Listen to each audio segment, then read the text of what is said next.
Scoring against Spurs, doesn't he? 5 in his last 5 games against them. Just how impressed have you been with him since he signed for Man United, Peter? Listen, I've been impressed with him for a number of years now. I think him at Brentford, he's a killer. He's a danger. He's sharp with his touches. I thought today he was playing right in front of us here. And he's so sharp. And I think when he gets a chance, invariably finishes. He's cold in front of goal. And I think he's been such a big addition to what Manchester United are trying to do this season. Does he give you that high energy and that work ethic? Same with Cunha as well, that they've been lacking. Do you know, I think his biggest attribute is it gives quality. Do you know, I think he reminds me a little bit of Mo Salah in and around the box. When he gets it, he has a clear picture of exactly what he wants, whether the finish near post or back post. He almost shows like no emotion. It's just like business in and around the box, and I love that. You know, you can play into his feet, you can dribble. Crouchy was mentioned his touches and how sharp he is. Technically, I don't think he gets enough credit. People talk about his goal scoring, rightly so, but he's an exceptional football player. And look, he just stands there real chill.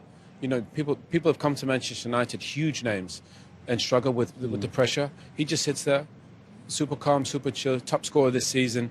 So I think with him and Cunha and Bruno, and if they can get Šeško up and running, they've got 2 absolute belters in there to take this club forward. 25 Premier League goals since the start of last season, Peter. He's so consistent in the numbers he puts up as well.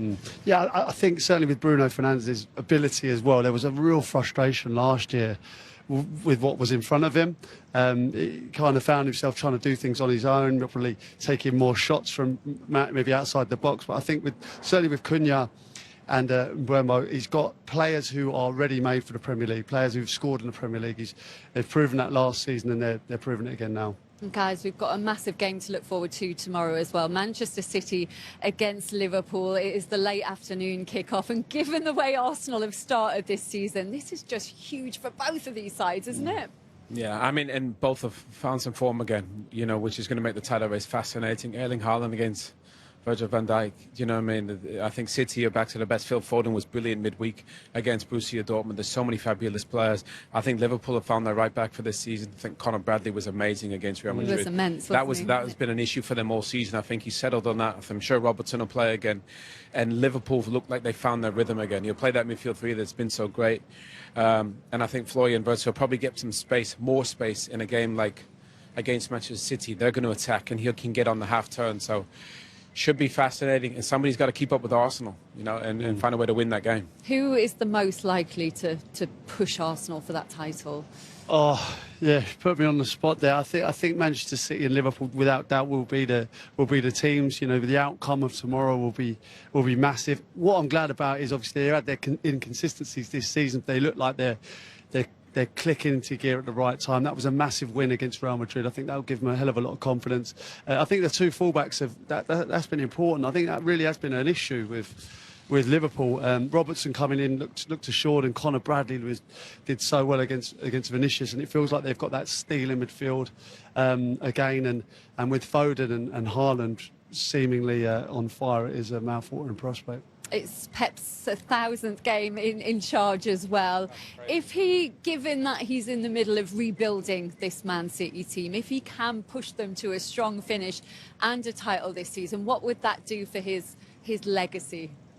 His legacy is set. He's one of the best to ever do it. I mean, in terms of creating a dynasty, I guess, to show that he can do that. We know how much he's won, but it would just take it to the next level. Yeah. Oh, no, without question, Liz. I mean, you could argue about who's the greatest of all time. It could be one of a number of names. His is in that hat.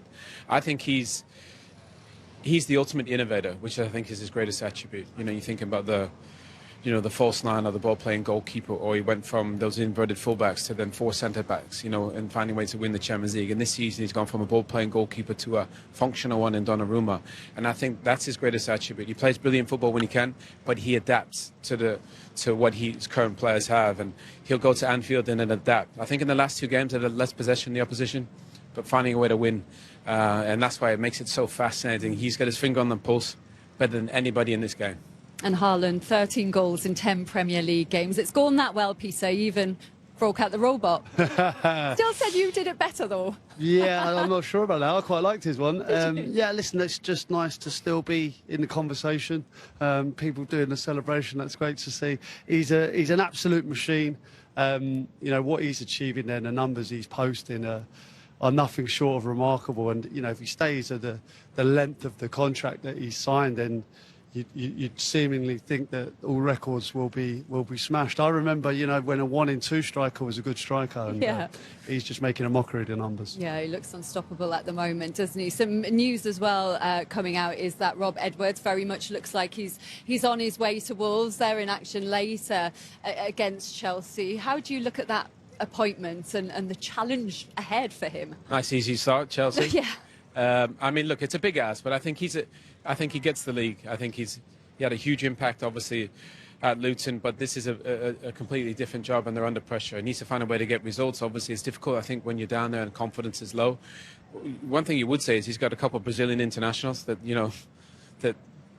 play for him, so that helps probably in a relegation battle. He'll probably want to play a little bit more football, but